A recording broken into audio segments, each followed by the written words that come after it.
Julia Livage va nous rejoindre. Julia, elle doit être dans le secteur pour nous parler justement des moustiques tigres, puisqu'on était au chapitre santé.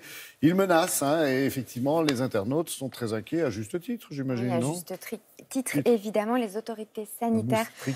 ont appelé à la vigilance. Et sur Internet, et bien évidemment, les internautes sont préoccupés. On a une carte, il y a un site officiel surtout qui s'appelle vigilancemoustique.com. Sur ce site, vous allez pouvoir trouver une carte qui est réinitialisée en temps réel. On parle d'une vigilance citoyenne. C'est-à-dire que les citoyens vont eux-mêmes, à partir du moment où ils vont voir autour d'eux des moustiques tigres et pouvoir les identifier. C'est les rouges, Exactement, c'est les rouges. Et vous avez un fil d'alerte aussi qui est réinitialisé en temps réel. Donc c'est le site qu'il faut consulter si vous voulez être informé et savoir comment ça se passe chez vous.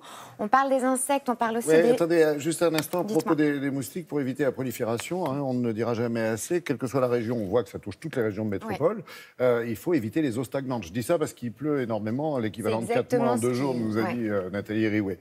Alors, d'autres insectes, pardonnez-moi. Oui, je vous en prie, vous vous souvenez, vendredi, on parlait du massacre et du carnage des ruches et des abeilles dû aux pesticides et de cet apiculteur qui poussait vraiment un cri désespéré parce qu'il perdait ses abeilles. Aussi.